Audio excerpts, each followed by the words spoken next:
Hello, my lovelies. This is Paisley Wild, and hey, look, I'm live.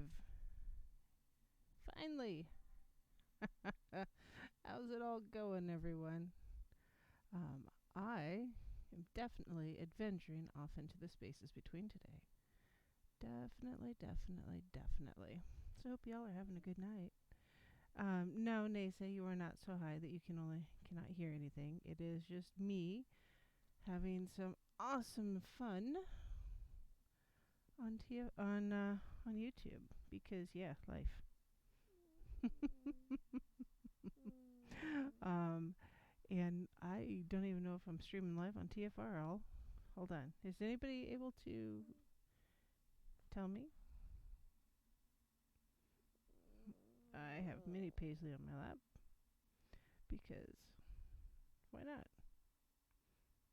It's just that kind of night. I hope y'all are having a lovely evening on this Imlock Eve. And I guess we're just going to be doing a winging it show tonight because I don't want to mess things up unless TFR has my interview going. Maybe I'll just do this over tomorrow. I don't know. What do y'all think? How's everybody doing? Hi. Hi, all. I see there's all sorts of people in the chat room. Hey, Brent and Bomber and Deb and Jessica and Elaine and Noli and Naysay and Nessie and Titan and Elaine and did I get everybody? I think so. And me. So I hope everybody's having, just like I said, a lovely evening because it's great.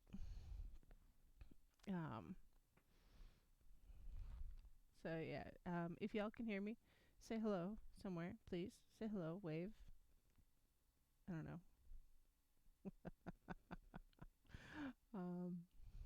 We may have to have a different chat. I don't know.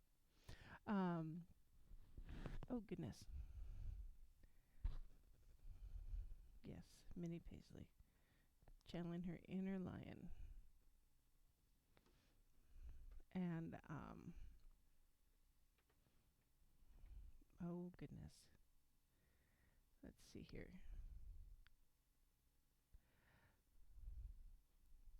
Oh, can you hear me now? Can you hear me now? Yay, there I am. Yes, Nessie, you're a cool kid now. Here I am. I'm just having a grand old time, right? Just like always. Because technology is an awesome, awesome thing, right? And yes, all the cool kids come here. Hi, Hestia. And I don't know what's going on. I think I might have I don't know. I'm just having some technical issues because hey, why not? So I guess if TFR is not showing the interview or airing the interview because I can't get in there right now, I have one hand. And support the show. Check out the Patreon. Apparently, I need a new modem or something because this is like the 5th time I had to restart it. Yeah, it's great. And then, let's see. So www.patreon.com/the-spaces-between, or the Etsy is www.etsy.com/shop/Monarch Mountain Studio. That's MTN. Or you can always hit or email me. It's wildpaisley@gmail.com. WILDEPAISLEY@gmail.com. And, So last weekend, I had the wonderful opportunity to hang out with Courtney Weber a bit. And the interview that I did is really awesome. And I promise you will hear it. We talked about all 3 of her books. She's got one coming out on Hecate here later this year, I think. And then I also had the opportunity to attend Taro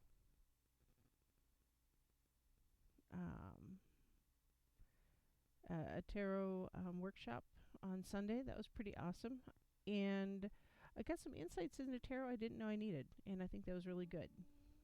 Because often, we get so hung up on the how-to of things that just actually doing it is sometimes kind of hard. And let me make sure. Hold, please. Let me make sure that my audio is set correctly, because who knows? Maybe I messed something up and it is. No, it's correct. All right, cool.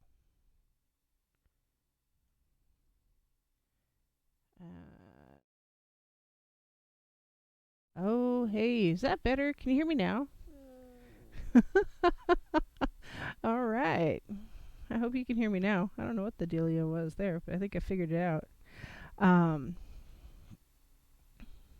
you hear now, Bomber? If you're listening in on TFR, I could totally understand why you'd not be able to hear me, because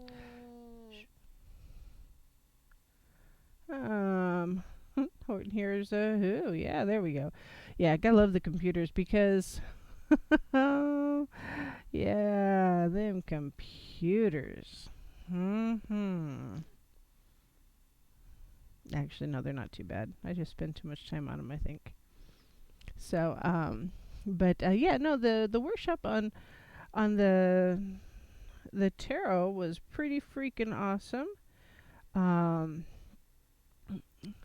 And she went through the major arcana, the minor arcana, the different numbers and everything. And it was awesome. It was really, really good. And it was explained in a way I hadn't considered.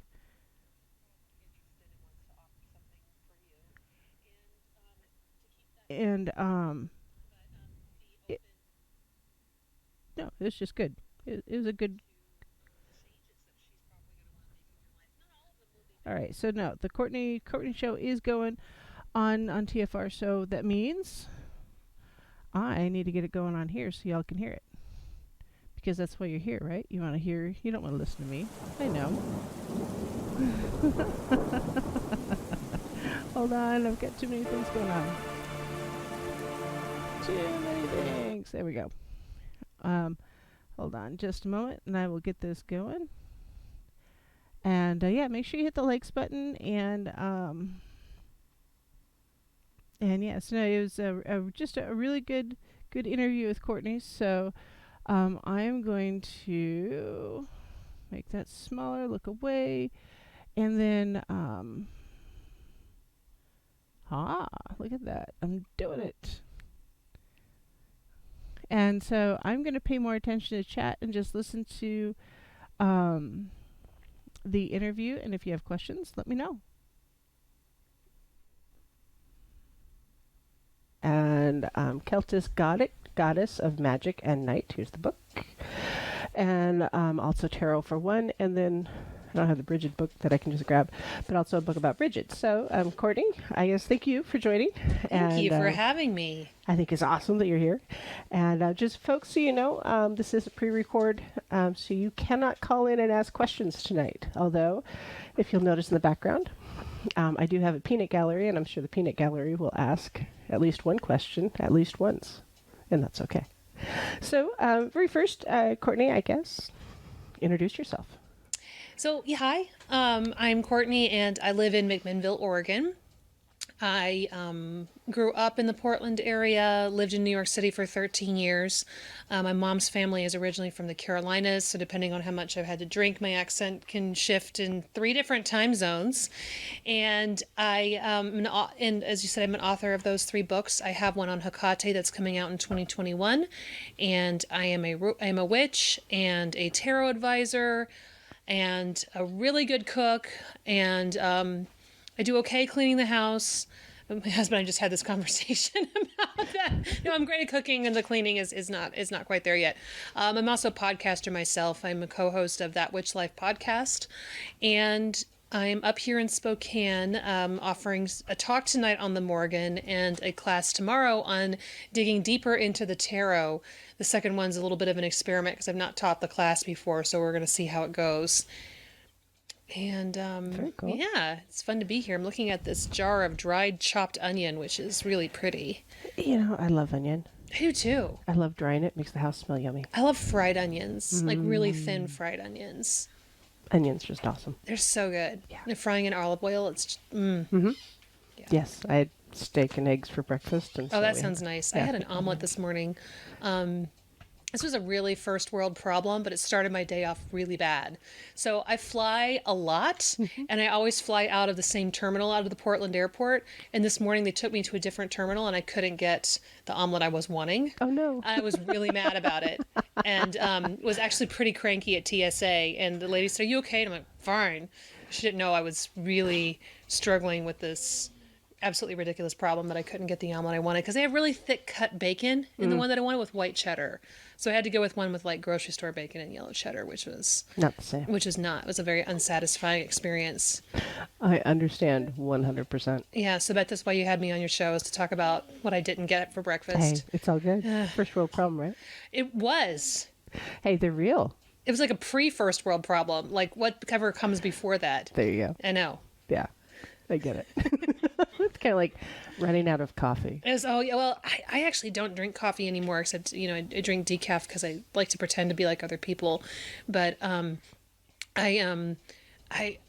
was just telling myself, just do not be unkind to the people at TSA, because it's not their fault that your flight was scheduled in a terminal you didn't like as much as the other terminal. And that's one of the first things I do in the morning, is ask myself, how can I be part of the solution to whatever it is? Because there's always going to be some kind of problem or challenge. And that's one of the first things that I ask. I ask myself, how can I be part of the solution today? And today that was not snapping at anyone in airport security, because lots of people are going to start snapping as the day goes on. And these are just people like us. And yeah, but it was tough, man. And the goddess was testing me this morning. It's like, let's see how deep that compassion well goes at 6 a.m. at the Portland airport, and you can't have the breakfast you want. No, I get it. I was mad. I get it. I get up at 5 o'clock in the morning generally to go to work because I have a day job. And there are times when I really wish Taco Bell breakfast was open sooner, because that would make the world better. Yeah. If Not they got better a in little my bit earlier, health, but yeah, better. Yeah, exactly. Because, yeah, I drive right by there. It's like, you guys could be open right now. See, I thought Taco Bell doesn't close. Maybe that's just where I live in rural North Idaho. Oh, okay. That makes sense. They roll the sidewalks Oh, up so at you night. are northwest of here. Yeah. Like I was Yeah. thinking northeast of here. I was like, wait a minute.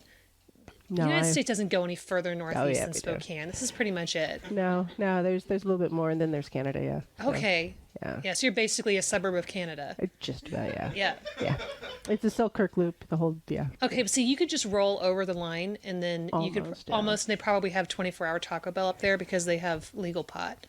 Probably. Yeah, that's why they have it in Oregon. Taco Bell and the pot industry, they linked Yeah. up. The Jack in the Box commercials. Have you seen those? I actually, no, there was a That's huge E. what I was coli thinking. outbreak in Jack in the Box when I was like 16. And it just stayed with me as like part of childhood trauma that you don't go there. And I didn't get the E. coli, but I've just, there's just a big red X over all Jack in the Box around the world for me. Like, nope, we never go there because that's E. coli.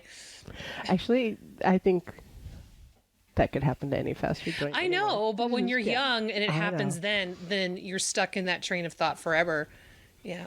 Is this why you had me on your show? Yeah, we're going to talk about food. Your listeners Yeah, are already I know. really disappointed. Oh, no, I have You're a bunch losing of listenership. This squirrels was a like big mistake. nobody's business. So they're going, you know what? Paisley used to have good guests, and they had Courtney on. And No. If you could see the chat room, sometimes it, tangential is a very good word. Okay. No, we go off and it just wherever the conversation goes. So off topic. Yeah, we do that once in a while. Just once in a while. You know, like 2 or 3 times every. Yeah. Yeah, squirrels. Shiny. They're starting back there. Yeah, I Did you know. bring peanuts to throw at the peanut gallery? Cause, No, but we do have a jar of onions. yeah, but they're not going to fly very far. I could throw the whole jar. There you go. Yeah. Throw Break a bunch. nose and just There see you how go. that works out. I won't get the onion back. All right, so I suppose we should talk about the books. Yeah, probably my publisher would like that. Yeah, so so you started with the Taro for one, is that I right? started with the Brigid book. Oh, you started with the Brigid book. Yes. So let's talk about Brigid just a little bit. Well, I have a Vanna White behind you right there. Oh, we do have that. Brigid White and Vanna White and flannel. Brigid White, and oh man, it was almost cute. So I shouldn't let myself promote my own work. I just ruin it. There we go. So for those who are not familiar, Brigid is a goddess who comes out of the Celtic world, primarily Ireland, but she also has quite a bit of reach into England and Scotland. And some people think that she has connections to places in France as well, going back to the Gaulish Celtic era. And like most goddesses, she's very diverse. She is often known to most modern witches as the goddess of hearth and home and healing. We are coming up on her sacred holiday, which is Imbolc, the beginning of February. It marks the point between the beginning of winter and beginning of spring in our modern practices. The Celts, actually, this was the beginning of spring for them, is that when they would start to see the snow soften a little bit and the snowdrops come up. But most importantly, this was when the sheep and the cattle would start to produce milk. And so the food source was returning, and a lot of women would time their pregnancies around this holiday, so that a person who gave birth in early February would have more access to food, and therefore they would be producing more milk themselves, and their babies had a better chance of surviving, which is why Beltane is considered the sexy fertility holiday, because if somebody wanted to get pregnant and give birth in February, a good time to do it is around May in Beltane. So this was, all these holidays we have now come from very, very practical sources, right? And so, but it's very funny about Brigid. I was in Phoenix at Pagan Pride, and I was selling books, and a woman walked up to my table, and I had sold out of my Morrigan books, and I had a couple of Brigid left, and she said, "Well, I only work with dark goddesses." And I started laughing, and I fell out of my chair, and they had to get smelling salts and revive me. And once they had, then I said, I don't think you know her that well if you think that there are no goddesses that are just dark and scary. It's kind of like when people say something about, a mother goddess, she's very sweet and nurturing. And I ask every parent that I know, are you always sweet and nurturing? And Paisley, are you always a sweet and nurturing mom? No. Are you scary sometimes? Oh, yes. Are you sometimes really mean? Occasionally. Yeah. Okay. That's and there's a role in that. And so especially goddesses that are associated with parenthood, Brigid was actually considered more of a foster mother than one who, in some of her myths, she has her own children. She gives birth to children, but in many of the other myths, she takes care of other people's kids, or she's a midwife and helps deliver babies. But she can be very harsh, and she can really push, and that's what she did for me. When I was in college, I was exploring witchcraft and Wicca and wanted to see what it was about, and I was introduced to Brigid at a ritual that I attended, and I was told that I would get along with her well because I was raised Catholic, and she also has an incarnation as a Catholic saint, and I was studying theater, and I thought, okay, well, the people said, yeah, she's into the arts, and I think you will connect with her well. So I asked for her help with a school project. I had to write a short story, and I was really stuck on it, so I did a creativity spell asking for Brigid's help, and I said in return I would write a book for her, which was something I promptly forgot, and spent the next 10 years wondering why my writing career wasn't taking off, or my any career wasn't taking off, and why my relationships weren't going very well. And then finally somebody gave me a message from Brigid that said, you promised me something and you didn't keep it. And so I was remembered, and at that same time, a lot of people were asking me if there was one comprehensive book on Brigid the Goddess out there. And at the time, there really wasn't. Since then, quite a few books on Brigid have come out, really, really wonderful books. So it's far from the only one. But it seems as though she was rallying a lot of troops at that time to write books about her. And so that was the first one that I wrote. And it changed my life in many ways, right? And she does come in. A lot of people invite her in, and they don't expect the kinds of upheaval that can happen when you first invite any kind of magic into your life. One of my teachers has said the first thing magic changes is the self. And what I say is when the goddess comes in, the first thing she does is clean house. And she gets rid of the things that you really think you really want, you want to hold on to it really, really badly. And it hurts when those things go away, but then what they bring into your life is much better. I mean, I had a dedication ritual to Brigid that some friends of mine in Ireland performed for me when I wanted to be connected with her. And the next day, my relationship ended. 24 hours, Ouch. that was gone. And we'd been planning to move in together, Oh, and goodness. we had rearranged our whole lives to be together. And then the next day, I got some information that told me that that was not how things were going to progress. And I was devastated. I was so angry and mad at Brigid. Like, what are you doing? How could you? And it's interesting because one of the things that she's associated with is smithworking in the anvil. And I walked out of my friend's cottage and I looked up in this Irish sky, and there was a giant cloud the shape of an anvil hovering cool. up there. There's a picture of that because I took a picture of it while I'm crying, like, I'm gonna need to remember this. So if you buy my Brigid book and you see that picture, which is in there, it was not a great picture because I was crying when I took it. And but then she was also, I also use the analogy that she had me in the forge. It's just like a piece of iron that needs to be shaped and tempered so it can be strong and useful, and it chips away the impurities and things you don't need. And that relationship was the first of many things to go. A lot of false friendships faded away too, and these were people I thought I absolutely couldn't live my life without, and they were gone. And I met my husband a few months later. Oh, wow. Yeah, I did. And it was like, oh, that's why you got rid of him, because this one is the match. I see what's going on here. And he was also devoted to Brigid. So I was like, oh, well done. And he's hot. Oh, okay. Nice. This is great. And she's like, no. He's easy on the eyes. I promised. So, yeah. That's awesome. So that was that journey. And then I certainly did write that book in order to make up my actually somebody on a blog reviewed Brigid, and they really had a hard time with my story about how Brigid, put me in timeout until I figured out what I was supposed to do. And she said, I just don't like this idea of the gods being punitive. And it's like, well, I wouldn't call Brigid punitive, but the Celtic myths are full of people making promises to the gods and then breaking them and then having problems. It's just part of who they are. If you make a pledge to them, then you're going to need to follow through. Right. And so I wouldn't call any of the gods specifically punitive, but they will sometimes take us through very challenging directions to get us on the path we're supposed to be. And that can feel like punishment. Perhaps you as a mom, your little one might sometimes feel like you're punishing her when you say it's time to go home. But it's just because that's you actually do need to sleep. Things would not be good if you partied all night long with your friends. Right. I'm too old for that these days. Yeah.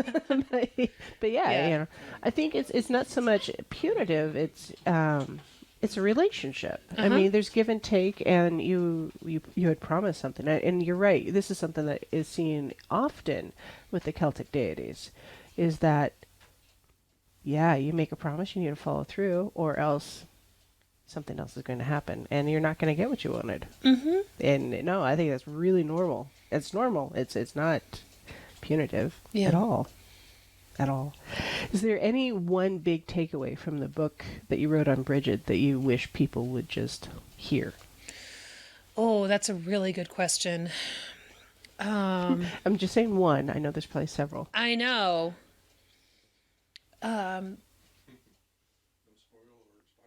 Yeah. Yeah. Well, it's it was, I love spoiler alerts. I went to go see a production of Macbeth when I was in New York last week, and I was sitting here trying to describe it, and I was afraid I was going to spoil the plot for a friend. And I'm like, well, no spoilers, but you know what's going to happen. Right? So instead I was like, okay, you know the plot. I just don't want to spoil the concept for you and how they do it. But I want people to remember that this is one take on it, and it's my journey, and also not treat it as the end of their learning about Brigid. It's been almost, I think it's been 5 years or so since that book has come out, and my learning has deepened, and I've learned more things about her, and there are things that would go back and would would elaborate on, or other paths I would go down, or some certain information I might not follow as closely this time if I were to do it again, which means probably eventually, maybe, not making any promises, Brigid, that, probably do another one in a couple of years. A lot of people do that about God or Goddess books. They're like, yeah, we know more about them now, or I'm looking at them in a different way and like to offer different perspectives. So I'd say take from it what you find helpful, but continue to do your research in many areas. I hope that it gives people access to her. When I say we, I mean the collective, probably American culture, but it's probably not just Americans that have inherited this sense, maybe from Abrahamic faiths, that there is a right way to do things and a wrong way. That's a little more complicated in witchcraft, because in certain traditions of witchcraft, there is a right or wrong way to do that specific tradition of witchcraft. And so, so sometimes I feel that witches will say there is no wrong way, and so I'm just going to abandon all structure and just go with what I feel. And that's great. And then you're going to end up running into some challenges. Yes. So I don't go so far as to say that there's always that there's never a right way or a wrong way. But when it comes to developing a relationship with deity, it's like developing a relationship with a person. How I relate to one person in my life is going to be very different than how somebody else relates to me. Yeah, there's certain boundaries that I have in place, the best practices in getting to know me, but there's not... I don't have a formula like there's a certain way I have to be approached, but I also keeping in mind that this is that sort of open fluidity for deities is also not universal. For these more Western European deities whose worship was essentially interrupted by Christianity, or sometimes transmuted and changed into saint worship, the reclaiming them in their pre-Christian form, their Reconstructionist form, requires quite a bit of personal interpretation. But that's not universal for all deities. I'm thinking about people I know that are in Yoruba traditions, Ocha, or Voodoo, or things like that, where there is a specific tradition in how to approach these deities. So it's also not... I always say it is except when it isn't, and it isn't except when it is, which is how some people have described some of the things in the Celtic world. But with Brigid, I feel that if you are feeling pulled to her, she's probably interested and wants to offer something for you, and to keep that simple. Okay. But be open to the changes that she's probably going to want to make in your life. Not all of them will be bad. Not all of them will even be jarring. Not everybody's going to have the chaotic experience that I had, but not everybody was making as severe mistakes as I was. Right? Other people might be much luckier than I was. This is true. Yeah. Did you write the Tarot for One next, or? Tarot for One was the second one, and I'd been kicking around this idea for a long time. I'd been teaching tarot. My journey with tarot is even longer and a little more convoluted than perhaps even some of my relationships with the goddesses. I've been reading tarot since I was about 15 years old, and first just did it for fun, for friends, and then when I moved to New York City, it became a really helpful use of side income, and it turns out that I met some people who wanted to learn how to read tarot, and so I offered a number of different classes on reading the cards, but the one that people were most interested in was on how to read tarot for yourself. And that was, I thought, well, let me put a book together on it, because there's a lot of people who say, I can read for others, but I can't read for myself, or they think that you shouldn't read for yourself. And I don't think that that is true at all. I think reading for yourself can be very, very helpful. Some people, I think that the only danger with reading for yourself is sometimes obsession, or over-reliance on reading your cards. But I feel that especially doing a specific card of the day is very helpful to trying to orient yourself into what is going on, right? I know for me, we had a very difficult staff meeting at my job last week, and I pulled the moon card that morning before I went in, which said to me, don't take everything at face value. Some people are going to leave some things unsaid. So that let me go into the meeting with intentionally listening deeper than I would have had I not pulled the card. I would have said, hey, well, if they had a problem, they would have said something. Well, In this case, people may not have said something than when they wanted to, and sometimes that person was me. That I found myself wanting to say something and biting my tongue, and then wondering later if I should have just been like, bleh. Yeah. So there's a big urge to bleh. Yeah. And so in those meetings. Yeah. Let me tell you. Yeah. So the goal of this book was to give people practices and access to. Yeah, you're welcome to look at it. Yeah. Oh, thank you. I guess I should have been holding it up too. We can both hold it up. Look. Yay! Yeah, so that people would have an easier time reading for themselves, but also developing a language with the tarot. The tarot itself is pretty old. It's around 600 years old. But as a divination tool, mass-produced in the way that we have it now, it's really only been since about the early 20th century. Mm-hmm. Some decks, here and there, but might be a little bit different, but we're still actually building a language of deep spiritual reflection and intuition with the tarot. And so I want people to feel that they have the ability to talk about, to explore those things. Yeah. Now, I know there's a question that I hear often or is, should I buy a deck or does it need to be gifted to me? What's the best way to acquire a deck? Well, as someone who produced a tarot deck and sold it, I think people should buy a tarot deck whenever they feel called to do so. Yeah. I don't understand where that came from, that someone says you should be gifted a deck. If you're interested in tarot, then you should go get a deck, right? I have had some really lovely experiences when people have given me a tarot deck. So I'm not saying I think that is a lovely way to get a tarot deck. But the first deck I bought, someone did give to me. Mm-hmm. But then many of my other decks I've gone out and bought. So some of the favorite decks that I've had were gifts. And then there's another weird thing that is out there saying that you can't have a secondhand deck. And I love secondhand decks. I love the voice and the experience that they bring to the reading. So a friend of mine picks up a deck every time she ends up at the thrift store. And it's like, why are you always getting these decks? She goes, I don't know, they're just there and I have to buy them. It's like the number of times I've been in that same store and I have never seen a tarot deck, but there's always one when she walks in. See, I don't think I've ever seen a tarot deck in a thrift store, but I would probably buy it too. Yeah. That's so funny. Right? Yeah. I totally would, yeah. I love thrift stores, but no, I've never seen a thrift store tarot deck.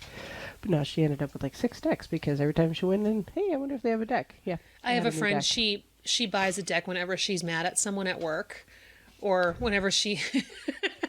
Retail therapy, she just says she does retail therapy. She has we were laughing because she had about like 600 items in her Amazon cart. Oh my god! And she started, and she just said every time I get annoyed, I just go and I buy another deck. Oh, and so she probably has close to 100 now. Oh my! Well, I suppose that's better than buying furniture or another pair of shoes. I mean, it takes up less space, right? Tarot decks, even when they are mass-produced, they're almost always, with the exception of knockoffs, they're almost always produced by an independent artist who has sold them to the publishing company or is producing it on their own. So it's a really, you are supporting these artists when you buy a deck. And I think buying a secondhand deck just really gives it life.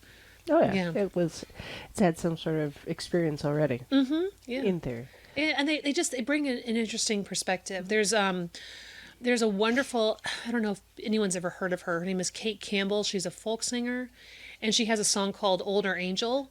And it's about, the lyrics go, we need an older angel if we're going to make it there. Someone who's been around this block, we're on a time or two. So they just feel like that their issue is a little bit, they need an old angel, not a young one.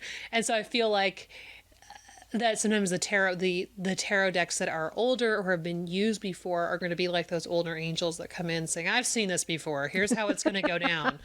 Right. I like it. Yeah. I like it. Now, in listening to some of your interviews and kind of reading some things about you, you mentioned that you don't always do standard spreads. You kind of do your own thing. Yeah, I almost never do a standard spread.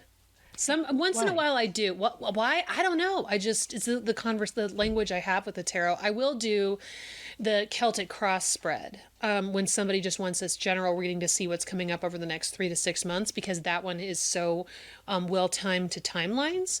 But in general, I'm just putting them down to see what kind of answer we get. I used to do 3 card readings every single time someone asked a question. I'm getting to where I'm doing 1 card readings, because oftentimes we can find everything we need to know in just 1 card. And then I'll pull clarifying cards to ask, okay, so what else? Tell me more about this, or what does this person need to do? Yeah. That makes sense. I don't know. And I don't have anything against spreads. In my tarot for one book, I have a lot of really great spreads in there, but I just never use them because I'm not a spread user. You wing it. I'm not a spreader. You're not a spreader? That sounds really bad, but I'm said it anyway. That's okay. It's an adult show. It's all good. We have wine occasionally, so no, you're fine. Nice. Yeah.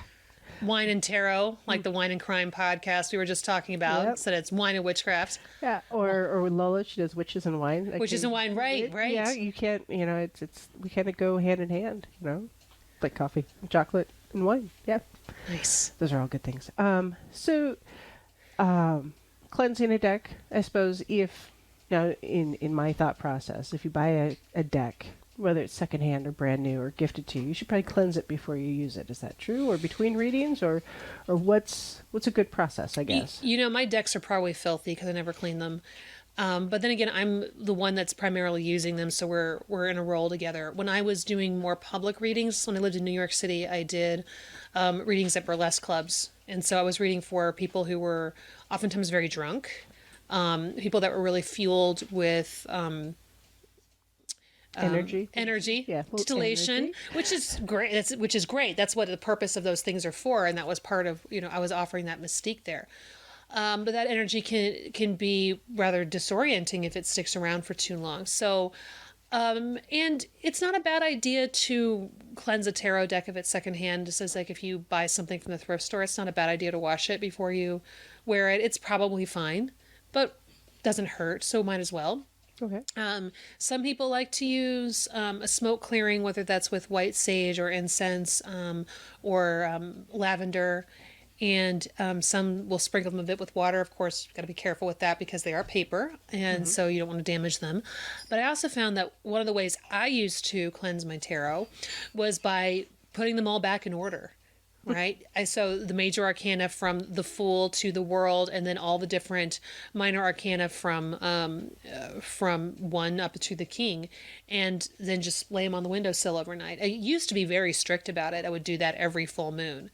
When I say used to, that happened like 2 or 3 times in a row, and then I probably never did it again. But or if I just felt like my cards weren't talking to me anymore, I wasn't understanding what they were saying. Oh, thanks. I'm not drinking right now, though. Yeah, a sober January. Okay, it smells delicious. Thank you. Yeah. No, I basically spent Samhain through New Year's as let me taste all the libations out there, and so I'm taking 60 days off. Sabbatical? Yes, I'm taking a sabbatical from the booze, but You mentioned wine about 4 times. I took it as a hint. Well, we were in that conversation. Yeah. But thank you, though. That was very thoughtful. Thank you. That's good, though. Is this one, Rick, is this one yours? Yeah. No, this is a Syrah from a local winery. That's good stuff. All right, so if someone is starting on their tarot path, what's something you would tell a beginner? Go easy on yourself and don't try to memorize all the meanings. That's often what I think sets most people off, is they're saying, I don't know what all these cards mean. And one of the things that's helpful about my book is the exercises that help you come up with a language with the tarot and understand what the different symbols mean to you. I do think it is helpful to have the book of the specific deck nearby, because an artist may have had a specific intention with a card that you may not have gotten yet. It just helps you, gives you more information in your readings. It's a helpful tool. Yeah. So, but also read lots of the books in the tarot. Definitely read books by Rachel Pollack. and Mary Greer is two of our living tarot artists and geniuses that have some wonderful resources out there. I also like things by Barbara Moore, so listeners, check out anything by those three authors. And also Kitchen Table Tarot is by Melissa Sinova is another great book that it's good to read when you get started. Yeah. Okay. Excellent. Anything else that you can think of for beginning tarot people? Anything you can think of for beginning tarot people. Pulling a card a day is really helpful. Pull it in the morning and just see what happens throughout the day and journal about it. Journaling. Right? Yeah. So I talk about journaling a lot. I've got a notebook here. It says on air. It was for the peanut gallery. But I've got probably when back to school happens, I tend to buy a bunch of these little notebooks because they're cheap, right? And I have another one in my bag that I take with me. This was specifically for notes for shows and stuff. And I've got one for dreams and one for, I do more runes than I do tarot just because I feel more called to runes than tarot. But I do have a tarot deck. And it's pretty much just about any topic. I don't really have a book of shadows. I have a stack of notebooks. Yeah. And a recipe box. Yeah, I've got a lot of my notes end up in my personal journal, and which I've not been writing in as much recently because I've been doing a lot more blogging. But I definitely think in the early days, keep a tarot journal and just treat it as a journey of discovery instead of one that you're constantly trying to memorize. Oh yeah, and pulling a card a day makes total sense because in theory, you're going to get several different cards when you pull one every day, and then you're interpreting it for yourself and the images and everything. So no, makes total sense. So I guess let's move on to book number 3, The Morrigan. Yes. Brand new. Yeah, actually, it came out November 1st. It was released. Yeah, hold it up. Blah. So yes, I ordered them. I just got my books yesterday, so I haven't had a chance to read it yet, but I'm excited. So, sounds you had a big journey with this one, huh? I did, and a couple of things prompted me to start working on it. One, when I travel for work, and I do quite a bit, I often go by local metaphysical bookstore and ask and see what what people are asking for. And it surprised me. A lot of people were asking for more books about the Morrigan. And again, I say that because there are a lot of really good books on the Morrigan out there. And so I don't know if the distribution was different, these weren't getting into the stores, or if people had already read them and were looking for more, whatever happened. So I was surprised to hear that there was a need. And then the second thing was because somebody told me not to write a book on the Morrigan. So they did. They said, oh, you don't want to do that. And I said, why? And they said, well, people are going to be really mean about it. There's just a lot of people that are really, really into her, really serious about her. And you just don't want to do that because people will get upset. And I said, well, that does it. I'm definitely going to write a book about the Morrigan because someone told me not to do it. So I did it. And it's, I hit a pretty rough space with my magic and witchcraft in general. I had reached a pretty severe place of burnout with witchcraft, and it's something I'm finally feeling like I'm coming out of it. But I was,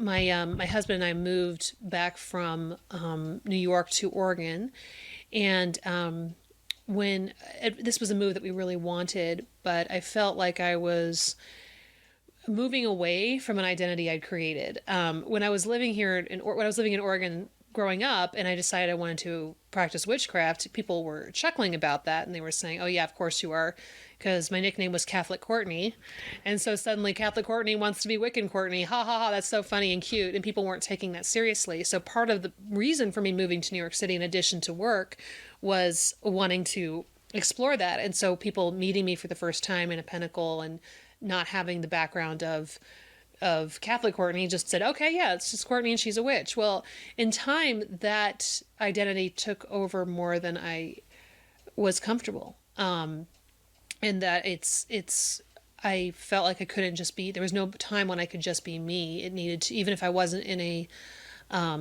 witchcraft environment, if I was with what we call Muggle friends, somebody would say, well, she's a witch, and all of a sudden it would turn into that situation, and I was getting really tired. Was running a very, very large witchcraft community, and you and I talked about this before the show. I didn't set down appropriate boundaries early on, and so trying to set them up later is like trying to build the dam while the river's still running through it, which I don't know how people build dams, so maybe that is how you do it. But the truth is that all of a sudden you've got, I couldn't undo what had already been built, and there was no space for me anymore. So coming back to Oregon was a sense of I needed to, and we also ran into some other challenges with health, and also physical and mental health that I was running into, and I needed someone who knew the really dark places. And the Morrigan was like, I gotcha, I'm down here. And so I started working on this book, and she took me through a very, sometimes it was a really scary journey, and sometimes it was really beautiful, and sometimes it was hilarious, because sometimes many people associate her as a dark goddess, but even people who can seem very formidable at first, you just get to know them better. It turns out they love teddy bears, or they melt if they see a baby chicken. They're squishy in the middle. Yeah, squishy in the middle. So there's complexity to all these deities, and so that was that journey, and and it's part of it was starting out me wanting to know her better, but then also trying to break through what I felt was a bit of a orthodoxy around the Morrigan, a sense of this is the only way that she can be approached. At the same time, there's lots of people out there that were taking this Irish deity and turning her into what they felt she should be. And I still run into that sometimes. They say, well, she comes out of ancient Egypt, and she's associated with the Greek Hecate, and no, that's not correct. And it's a difference between saying, well, everybody else sees her as hard, but I see her as soft, and then creating things that absolutely are not true to the culture and identity of this goddess. So I was hoping to find a middle path there, that was true to the history and the archaeology and the original mythology and lore associated with her, but also that it is possible to access this goddess in a way that makes sense to you now. Another thing I've said to people, it's that if you went to Ireland, would you expect your bed and breakfast owner to meet you with an iron sword and take you on a cattle raid? And they say, no. I'm like, okay, well, that spirit of that Celtic Iron Age spirit is still alive in Ireland. It's not dormant. It wasn't removed. It is still within the people there. But that's not how the people live anymore, right? They commute to work. You have the internet. Ireland is one of the great bastions of progress right now in the world stage, and is doing incredible things with the environment and with women's rights and with LGBTQ rights. And so, so why are we trying to cloister the gods in their old form? The people have changed and lived differently than they did at one time, and so why wouldn't the gods also move in that direction but still hold on to their original spirit? So I hope it was a way of honoring both, right? And with all the respect and gratitude that I have for the Irish practitioners that helped guide my way in this, through their culture and their land and their context, as this very vocal Yank comes in and is trying to figure things out. So I totally understand. When we first moved to Idaho when I was quite young, and my grandmother was very concerned that we were going to be assaulted or harassed by Native Americans on horses shooting bows and arrows. This was in the early 80s, and that perception is a big deal. People get so stuck in their perception of a thing or a concept or an idea that it's really hard for them to let go. So I think this is great. So I'm going to stop you right there, and we'll be right back. Okay.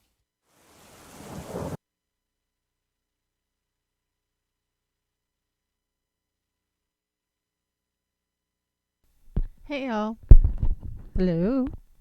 Can you hear me? This is Paisley, and just so you know, the rest of the interview will be on tomorrow night. And I sure hope y'all can hear me. I can't hear me. And Naysay had a really good question about the Braille cards, and I'll see what I can get for an answer on that. And I think that's a good question, a very good question. Tarot cards and Braille. So I'm going to finish out the closing video. I know every so often we have clips of different songs playing, and so there's a couple minutes of one of my favorite songs. So I will catch you tomorrow on the flip side. And this is Paisley Wild, so merry meet and merry part. And merry meet again, and I hope you guys have a lovely, lovely evening.